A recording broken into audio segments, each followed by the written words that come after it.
Imagine starting a social enterprise and becoming one of the most recognised brands in the trade space. This is the right tool for the job.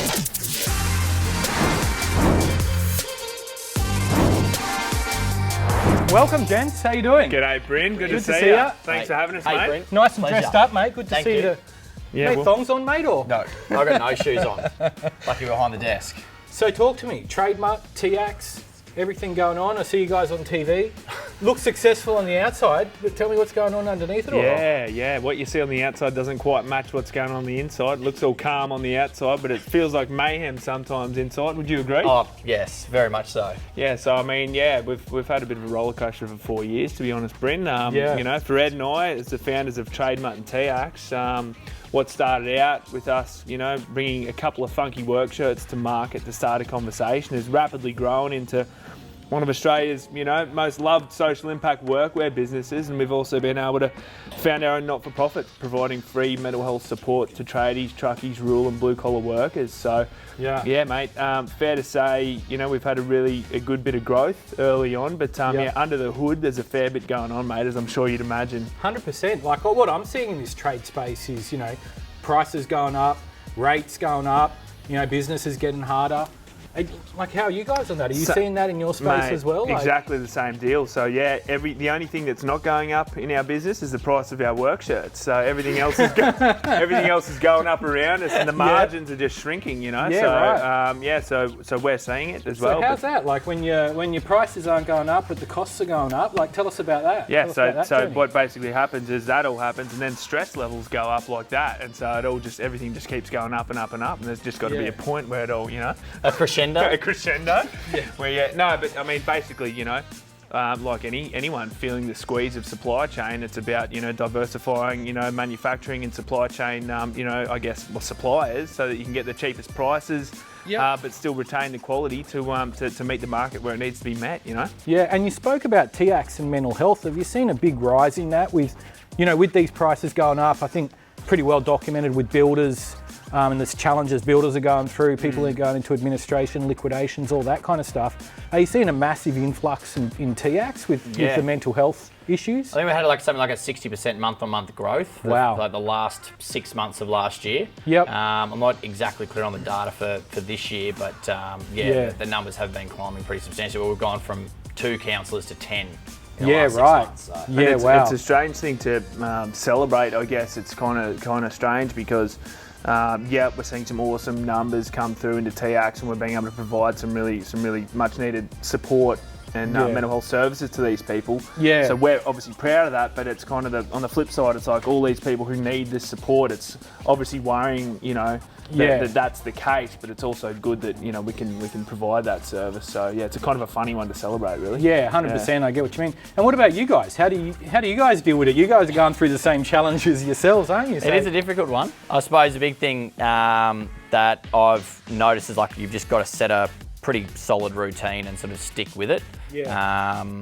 That's what I've been working on this year, is trying to set a routine and just stick with it, and be pretty clear on when you do work and when you don't. Otherwise, you just feel yourself just continually sort of on. So you've got to be able to have that sort of switch off and move away onto something else. Yeah. Which does work well if you're, you know, routine and structure focused like Ed. But then if you're like me on the other side, who struggles with structure and routine, really have to force myself to love my calendar. You know what I mean? And just to try. And it's a battle. It's an ongoing battle for me. Like, I'm just in the moment type of operator. I like to just bring the vibe and have fun with it and be spontaneous and that kind of stuff. But obviously that doesn't work when you're trying to build a business, you know what I mean? You need structures and processes and foundational, you know, 100%. Things in place to make it work. So so I've had to adapt. But that contrast is probably pretty good in a partnership, isn't it? Having the structured person and the ad hoc person, it's probably a pretty good partnership in terms of the business. It is side. good. It has its moments. But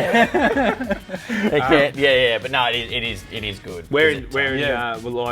Like we say, Ed's in 2 marriages. He's got his wife on one side, and then he's in a marriage with me as well. Yep. I can't quite fill, you know, the role that she does at home in our marriage, but I do have my positives that I can bring to the situation. It does bring a few things. Yeah. And so what's What's coming up? What's the agenda? Like, what are the next moves for Trade Mutt, and what's going on with TIACS? What's the next kind of 3 to 5 years? The big stuff for Trade Mutt is probably just really going back to basics and simplifying it. You know, I think we've learned a lot of lessons this year, trying to like grow too quickly.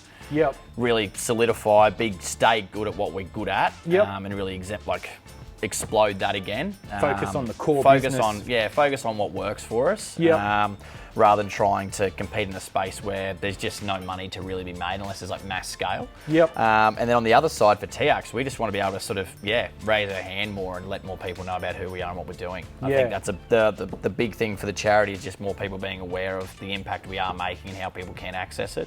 100%. And so that's very much what Jason, Kerry, and the team at TIACS are working on now. Is sort of how can we get the TIACS brand name out into industry more, not only for funding, but more importantly for people to access it. So it's that's probably a really key thing for us. And I suppose it's a fine line for us to balance as well, because our focus with TIACS in the charity space is really having a high proportion of impact to every dollar that's donated. So, we didn't want to have a not-for-profit that was, just like drowning in admin and overhead costs and that kind of stuff. We want to actually make sure we're doing what we say we do. Get the dollar to the people that need it. At the minute, we've got about 85 cents to the dollar that's going towards funding mental health professionals. So nice and lean. So, we don't have a huge marketing budget to just go and shout it from the rooftops. But I suppose we've got workwear that's getting all around Australia and spreading that message. So it's kind of working nicely.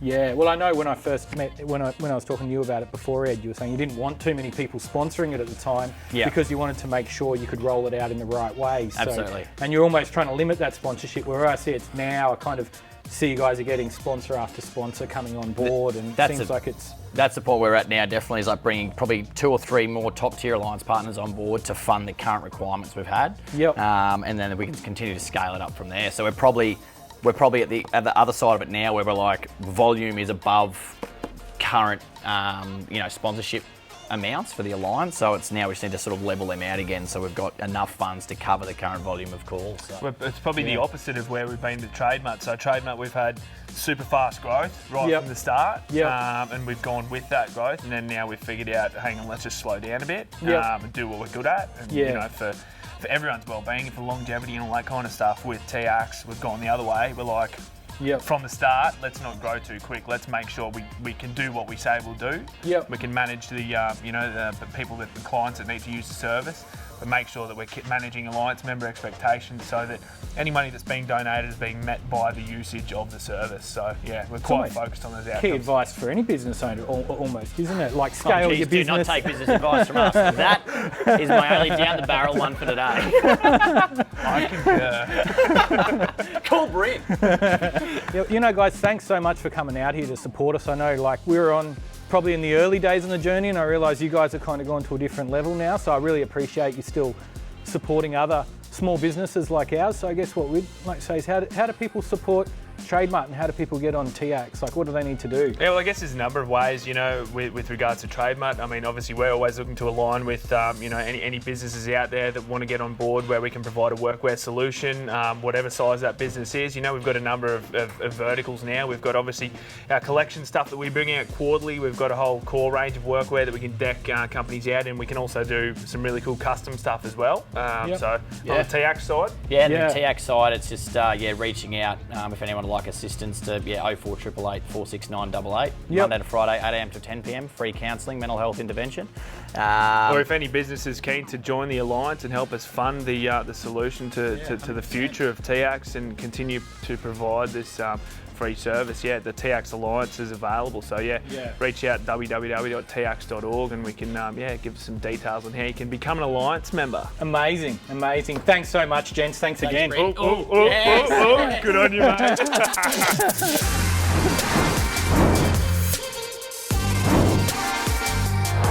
If this content was helpful for your business, make sure you hit the subscribe button and don't forget to click the notification bell. That way you'll get notified whenever I post a video.